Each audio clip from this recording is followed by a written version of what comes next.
Hi there, it's Wendy with Ask the Landlady, and I'm here with all the tips and tricks to help you make a profit in real estate rentals. I do have a book out. I know I keep shamelessly promoting it, but Lessons from the Landlady. It's out on Amazon. I go into a lot more detail about things than I can go to here on my website and my TikTok, which you might check that out too. And you can also follow me and subscribe and go to my website, which is askthelandlady.com. Thank you. So today's question, let's get to why we're really here, which is, should I require my tenants to get renter's insurance? This is a good one.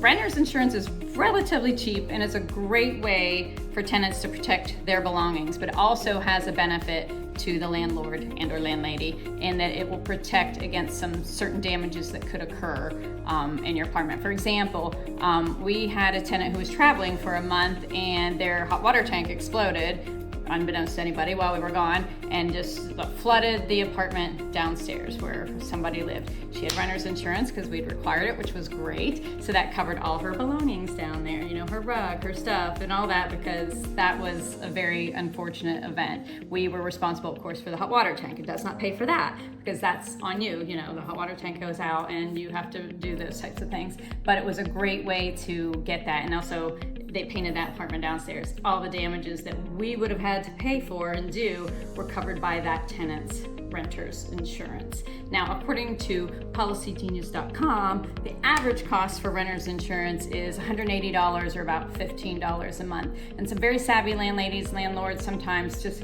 include that into the cost to rent. You're gonna get renter's insurance. You fill this out and it's gonna be part of your rent. And then that's a great way to do it, because then you make sure it is in place and you are put in there as an interested party, which is what you want to do. If you have your tenants do it on their own, maybe they already have one, then you just ask to be put on there as an interested party in case those things happen. And you also want to have a clause in your lease that states that the tenant is responsible to have renter's insurance, is required to have that.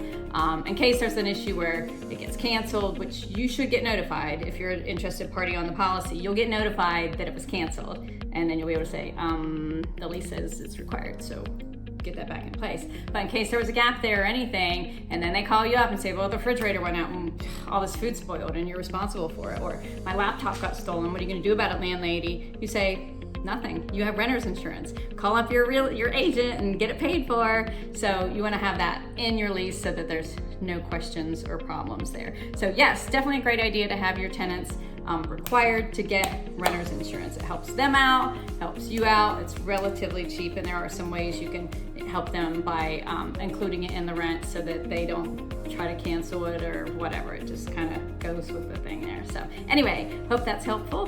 Hit subscribe, shoot me a comment. Do you require renter's insurance? Is it something that you've thought about it? Do you have a great story about where it's maybe benefited you? I'd love to hear it. So put it down there in the comments, or feel free to contact me through my website, askthelandlady.com. And thank you. It's not easy being a landlady, so it's great that we can talk and have these dialogues so that we can all learn from each other. Thanks, and have a great day.